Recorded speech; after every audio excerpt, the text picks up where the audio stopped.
નમસ્કાર મિત્રો, આજે આપણે વિડીયોમાં વાત કરીશું અંબાલાલ પટેલની આગાહી વિશે, જેમાં હવામાન અંબાલાલ પટેલે પહેલાં જ કહી ચૂક્યા છે ચોમાસું સક્રિય થઈ ગયું છે અને આગળ વધી રહ્યું છે. ઉલ્લેખનીય છે કે અરબી સમુદ્રમાં આવતી શાખા ધીમી ગતિએ આગળ વધી રહી છે, તેમજ બંગાળની ખાડીમાં શાખામાં બે ભાગમાં વહેંચાઈ ગઈ છે. એક બાજુ ભેજ મધ્યપ્રદેશ સુધી પહોંચવાની શક્યતા છે, જેના કારણે આજથી મહારાષ્ટ્ર અને મધ્યપ્રદેશ વિસ્તારોમાં ભારે વરસાદ થવાની સંભાવના છે. આ સાથે તેમણે કહ્યું છે કે બંગાળની ખાડીમાં શાખાના ભેજને કારણે મધ્ય ગુજરાત સુધી વરસાદ પહોંચવાની શક્યતા રહેશે અને આ ઉપરાંત આજથી 22 મે સુધી ખેડા જિલ્લાના કેટલાક વિસ્તારો સાથે સૌરાષ્ટ્ર દરિયાકાંઠા વિસ્તારોમાં પવન ગતિ પણ વધુ રહેશે અને પવનની ઝડપથી 40 કિલોમીટર પ્રતિ કલાકની આસપાસ રહેવાની અનુમાન છે. અંબાલાલ પટેલે જણાવ્યું છે કે અમદાવાદ, વડોદરા, આણંદ, નડિયાદ પવન ફૂંકાશે. આ સાથે ઉત્તર ગુજરાતમાં પણ પવન સાથે વરસાદ થવાની શક્યતા છે. અંબાલાલ પટેલે કહ્યું છે કે વાવણી અંગે વાત કરતા જણાવ્યું છે કે મૃગશીર્ષ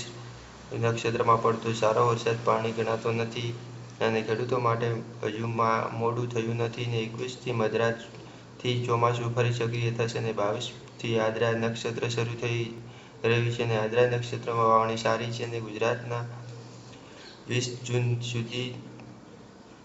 જૂન સુધી ચોમાસું ફરી સક્રિય થશે અને 28 જૂન સુધી ગુજરાતમાં સારો વરસાદ થવાની સંભાવના છે અને આ તારીખો દરમિયાન આહવા અને ડાંગમાં ભારે વરસાદ પડશે, જ્યારે કેટલાક વિસ્તારોમાં છૂટોછવાયો વરસાદ પણ થઈ શકે છે.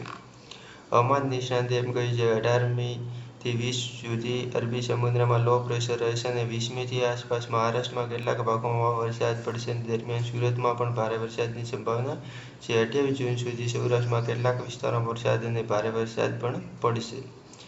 દક્ષિણ સૌરાષ્ટ્ર, જૂનાગઢ, અમરેલી કેટલાક વિસ્તારોમાં ભારે વરસાદ પડી શકે છે અને મધ્ય ઉત્તર ગુજરાતના ભાગોમાં 2 ઇંચથી વધુ વરસાદની શક્યતા છે અને કચ્છના કેટલાક વિસ્તારોમાં પણ વરસાદ પડશે અને વરસાદના કારણે જળ સંકટ સમસ્યા ઉકેલ આવવાની સંભાવના છે અને આ સાથે જ તેમણે કહ્યું છે કે ગુજરાતમાં ભારે વરસાદ પડી શકે છે.